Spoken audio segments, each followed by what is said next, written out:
அஸ்ஸலாமு அலைக்கும் வரமத்துல்லாஹி வபரகாத்துஹு. எல்லாம் என்ன பண்ணுறாங்க? இல்லை யாருங்க அண்ணா சத்தத்தையும் காணா ஒன்றுங்க அண்ணா. நம்ம பெக்கின் பாய்ஸ் ஒரு சவுண்டு விட்டாங்க. தண்ணி திருவிடு வந்து விளையாட்டவங்க குளிச்சுட்டு போட்டோம். வாடாடே எல்லாம் அப்படி வரிசையாக நிற்கிறாங்க. யார் யார் முட்டை போட்டிருக்கா, யார் யார் முட்டை போடல? எனிபடி முட்டை சே அரே பாயாஸ். அவள் காலையிலே வந்து அங்கே மேலே முட்டை போட்டு போயிட்டா. இதில் இல்லை இதில் இல்லை. ஏய் உங்களில் யாரும் வந்து முட்டை போட்டாங்களா? இல்லை லோக்கர் ஒந்தில் யாரும் வந்து முட்டை போட்டாங்களாடி? ஒருத்தரையும் போடல.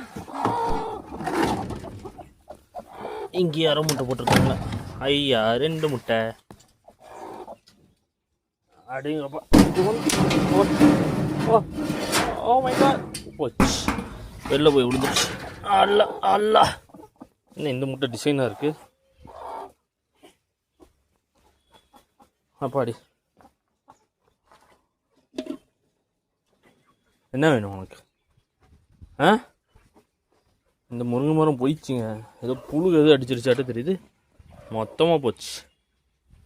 எடுத்து விட்ருக்கேன். அடியில் எதுவும் வேறு இருந்து வந்தால் ஆச்சு, இல்லாட்டி இல்லை. குச்சி மட்டும் தான் நிற்கிது இன்னும் வாங்கிட்டு. இது எல்லாம் புழு அடிச்சு போட்டுச்சு. அப்பாடி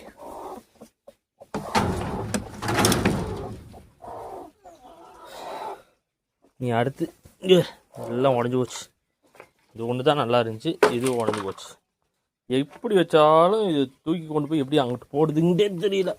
நம்ம இங்கிட்டு வச்சா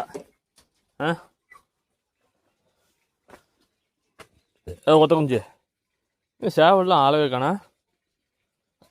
பேக் பேக் உனக்கு இங்கே தண்ணி திருவி விட்டு உட்காந்துருக்கேன். எங்கே போனீங்க எல்லாம்? அதாவது வெஜிடபிள் வேஸ்ட் கொட்டியிருக்காங்க. எல்லோரும் படம் எடுத்துட்டாங்க அந்த இடத்துக்கு. வெக்கின்லேருந்து வாத்துலேருந்து எல்லாம் அங்கே தான் இருக்கும். வெஜிடபிள் வேஸ்ட்டை கொட்டினா மட்டும் மொத்தமும் வந்து சூழ்ந்துருவாங்க. எல்லாம் அடி கட கட கட கட கடன்னு. அது ஒரு நல்ல ஒரு தீவனம் அதுக்கு. எப்பவுமே வெஜிடபிள் வேஸ்ட் மட்டும் அந்த இடத்துல கொட்ட சொல்லுவேன். வேறு எல்லாமே வெளியே கொண்டு போய் கொட்டிடும். வெஜிடபிள் வேஸ்ட் மட்டும் தனியாக போட்டோம்னா கோழிங்க அது பாட்டுக்கு தின்னுக்கும். நம்மளுக்கு தீவனம் கொஞ்சம் மிச்சமாகும். ஸோ காலையிலேருந்து அந்த 2 முட்டை மட்டும்தான் போட்டிருக்கு. கின்னி கோழிங்க பாவம், அது அத்தனை முட்டை போட்டு எல்லா முட்டையும் வேஸ்ட்டாக போச்சு ஒரு பக்கம்.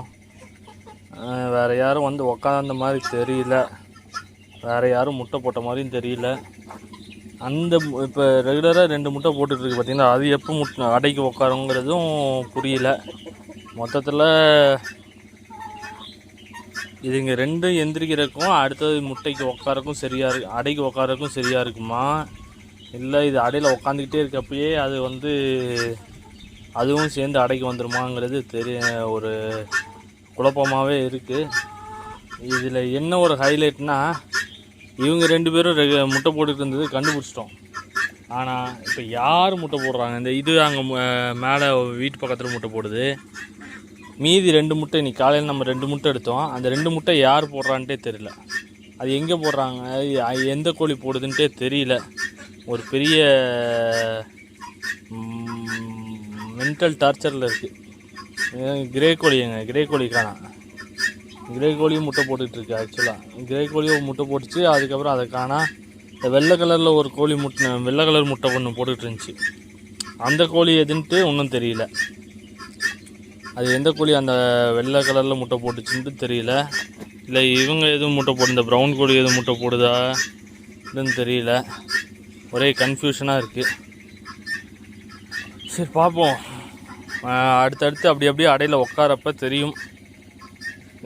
என்ன எல்லாம் கரெக்டாக முட்டை போட்டு கரெக்டாக நம்ம எடுத்துட்டோம்னா பிரச்சனை கிடையாது.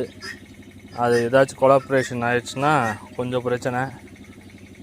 பார்த்து நாளைக்கு ஒழுங்காக இனிமேல் வந்துட்டு கொஞ்சம் கவனமாக இது பண்ணணும், கையாளணும் கோழி குஞ்சுங்களை மட்டும்.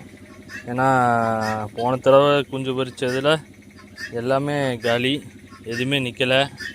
இந்த தடவை வந்து அப்படி விட்டுறக்கூடாது, ரொம்ப தெளிவாக மெயின்டைன் பண்ணி வெளியே எடுக்கணும்.